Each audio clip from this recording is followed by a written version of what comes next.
Hi అండి, మైసూర్ బోండాలు చేస్తున్నాను. నేను మైదా అయితే ఒక కప్పుడు తీసుకున్నాను. ఒక హాఫ్ కప్పు వరకు పెరుగు, కొబ్బరి ముక్కలు, ఎండు కొబ్బరి కానీ పచ్చి కొబ్బరి కానీ చిన్నగా తరిగేసుకోవాలి. మైసూర్ బోండాలు గోధుమ పిండితో కూడా చేసుకోవచ్చు. నేను మైదాతో చేస్తున్నా కదా, చాలామంది మైదాన హెల్త్కి మంచిది కాదు అంటూ ఉంటారు. మనం స్వీట్ షాప్కి వెళ్ళినట్టయితే స్వీట్లు ఎక్కువగా మైదాతోనే చేస్తారు కాబట్టి కుప్పలు కుప్పలు కొనుక్కొని వస్తారు.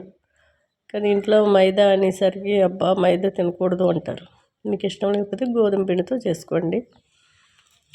కొద్దిగా వాము, జీలకర్ర, వంట సోడా, సాల్టు, ఇంకా వీటిలో పచ్చిమిర్చి కానీ కొత్తిమీర కానీ అట్లానే మనకి ఉల్లిపాయ ముక్కలు కూడా వేసుకోవచ్చు.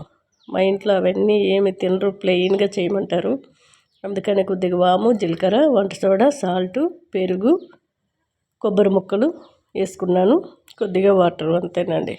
మనకి కొంచెం చిక్కగానే కలుపుకొని సైడ్కి పెట్టుకొని వాటిపైకి టమాటా చట్నీ స్టవ్ మీద కళాయి పెట్టుకొని కొద్దిగా ఆయిల్ వేసుకొని పచ్చిమిర్చీలు, ఎల్లుల్లి రెబ్బలు, కరివేపాకు, ఒక 5-6 టమాటాలు, కొద్దిగా పసుపు, కొద్దిగా రాళ్ళుప్పు వేసుకుంటున్నాను. చక్కగా కాసేపు కొద్దిగా వాటర్ పోసి మూత పెట్టి ఉడికించుకోవాలి. ఉడికిన తర్వాత కొంచెం మిక్సీ జార్లో వేసుకొని మెత్తగా పేస్ట్ చేసుకోవాలి. నేను ఇక పోపు వేసుకోవట్లేదు దీనికి, ఎందుకంటే కొత్తిమీర వేసుకొని చక్కగా మిక్సీ పట్టుకుంటే చాలా టేస్ట్గా ఉంటుంది. ఇవి ఆయిల్ ఫుడ్డే కాబట్టి మనకి ఇంకా పోపు అవసరం లేదు అనిపించింది, అంతేనండి. మీకు కావాలంటే పోపు కూడా వేసుకోవచ్చు. ఇలా స్పూన్తో కాకుండా చేత్తో వేయడం మంచిది.